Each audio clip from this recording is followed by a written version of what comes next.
Asambleísta Pavón. Gracias, compañera presidenta, compañeros y compañeras asambleístas. Este debate sin duda es trascendental, no solo porque estamos saldando una deuda respecto de las instituciones en transición en el país, y me refiero a instituciones que han tenido a cargo la transversalización de política pública en temas de equidad, de género, generacional, étnica. Hemos hecho un gran esfuerzo desde el Estado ecuatoriano a partir de la nueva Constitución de irle dando forma a esa equidad material, y esa equidad material pasa por tener instituciones fortalecidas que impulsen ese nuevo proceso de garantía de derechos que recoge nuestra Constitución de Montecristi. Y no solamente en aras de ir avanzando en el tema de la institucionalidad, sino también marcando reglas de juego respecto de la no discriminación, respecto de la equidad.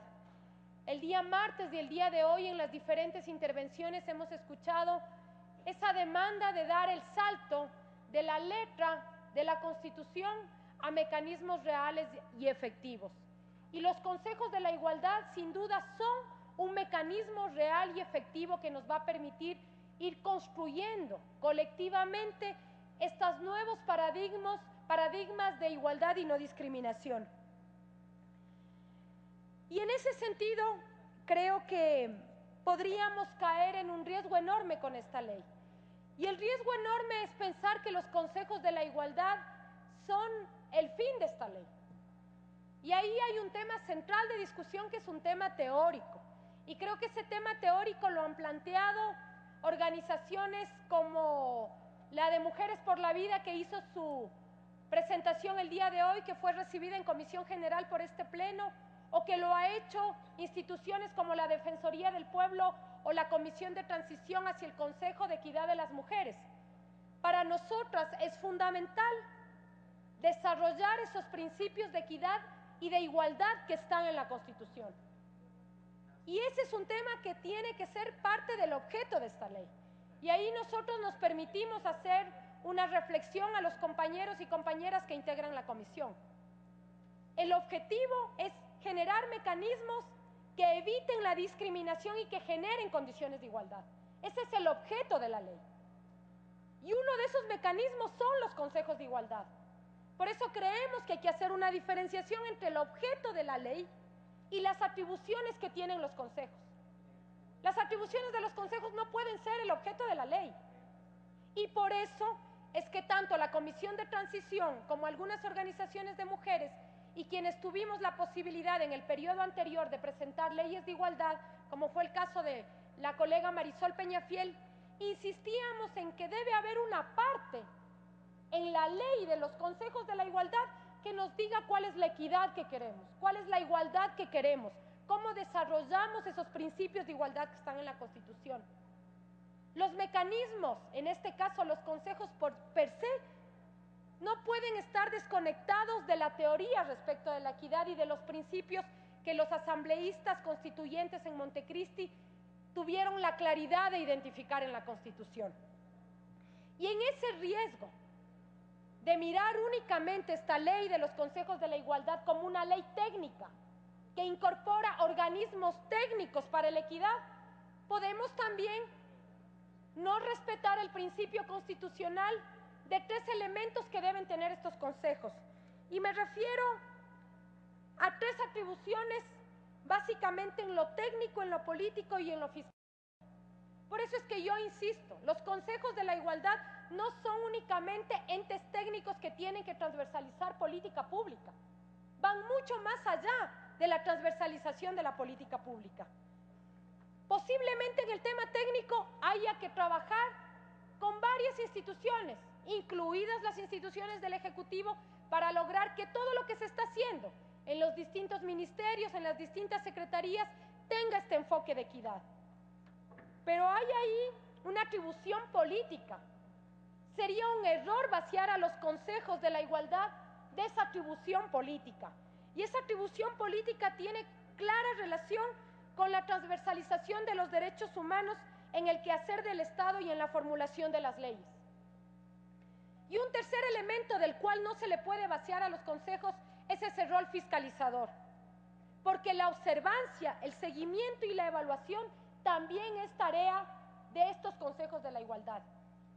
Y ahí atamos a la observación que le queremos hacer a la mesa que está tratando la ley, a los compañeros y compañeras asambleístas que yo quiero reconocer en este espacio han tenido toda la apertura para recibir distintas comisiones, para permitirnos que varios asambleístas que no somos de la comisión tengamos la posibilidad de participar. Y es a la conformación del Consejo. La conformación del Consejo, como ya lo han señalado organizaciones y algunos asambleístas, sobre todo el día martes, respecto de la paridad sociedad civil-Estado. Y yo quiero insistir en este tema. Esto no puede quedar a la interpretación. El artículo 157 de la Constitución es claro. Permítame, señora presidenta, dar lectura al artículo 157. Los consejos nacionales de igualdad se integrarán en forma paritaria por representantes de la sociedad civil y del Estado. Aquí no puede haber interpretación. El Estado no es el Ejecutivo. Porque además creo que sería un error, no solamente para el Ejecutivo de mi gobierno, que ha venido implementando políticas de igualdad como jamás se ha visto en la historia democrática de este país, sino para cualquier ejecutivo. Esto es ponerle una camisa de fuerza al Ejecutivo y a todos los ministerios. Después, cuando tengamos que fiscalizar y pedirle cuentas, todo va a terminar recayendo en manos del Ejecutivo. Y a mí sí me interesa, por ejemplo, saber cuál es el rol de la Administración de Justicia y la función de justicia respecto de lo que hemos venido demandando las mujeres y los distintos colectivos invisibilizados. Queremos una administración de justicia que tenga también un enfoque de género, un enfoque generacional y un enfoque étnico, porque la justicia en este país antes era para unos y para la mayoría de ecuatorianos y ecuatorianas no. Es un error dejar que la conformación recaiga únicamente en manos del Ejecutivo. ¿Cuál es el rol de la función electoral respecto, no sé, se me ocurre, de la conformación de las listas con paridad y alternancia para las elecciones? Yo sí quiero saber cuál va a ser la campaña que haga el Consejo Electoral para motivar que en este periodo de elecciones se motive a que las organizaciones políticas, porque ahí no hay ley, pongan candidatas mujeres a la alcaldía y a las prefecturas. No nos queremos conformar con las viceprefecturas para las mujeres. Queremos presidentas de junta parroquial mujeres, queremos alcaldesas mujeres. ¿Cuál es el rol del Consejo Electoral? Entonces, este es un tema que no puede recaer únicamente en manos del Ejecutivo. Es el Estado como tal el que tiene que, desde sus diferentes competencias, implementar políticas de equidad en los distintos aspectos. Y también en la conformación de los consejos respecto de los representantes de la sociedad civil. Obviamente este es un tema difícil de llevar y polémico inclusive en nuestra misma bancada. Nosotros ya en la reunión de bancada tuvimos varias posiciones respecto a este tema. Cuando hablamos de la obligación de los representantes de la sociedad civil a organizaciones que estén vinculadas a la defensa de los derechos en lo étnico, en lo generacional, en los temas de género. Porque creemos que la representación no puede ser a título personal. ¿Cuál era el espíritu constituyente de los consejos de la igualdad? Estado y sociedad civil que está trabajando los temas de equidad y no discriminación. Yo, a nombre de Paola Pavón, por más que sea experta en temas de género, que haya trabajado históricamente en los temas de género, no puedo adscribirme la representación de un colectivo. Y posiblemente las experiencias traumáticas, aquí ya lo dijo Marisol Peñafiel y lo dijo con fuerza, experiencias traumáticas en donde algunas organizaciones se creían las únicas que tenían la posibilidad de representar a comunidades afroecuatorianas, montubias, indígenas básicamente, porque tenía que ver con lo étnico. Podemos hoy, desde esa experiencia traumática, romper esta relación que tiene que haber entre las representantes de la sociedad civil y la organización. Porque me queda un minuto, señora presidenta, haré llegar las observaciones por escrito, pero no quiero finalizar esta intervención sin decir algo respecto de las juntas de protección, que es un tema complejo.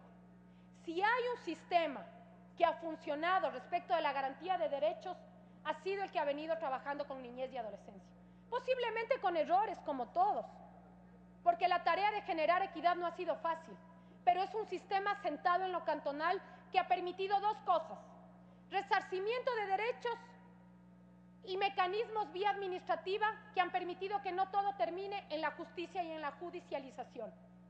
No sé cuál es el nombre que se le vaya a dar, eso nos dirá el debate aquí en el Pleno, en la comisión, pero sí es importante que se garantice restitución inmediata de derechos. Alguien tiene que decir: este derecho humano está siendo afectado, restitúyase de manera inmediata. Después vamos a la judicialización.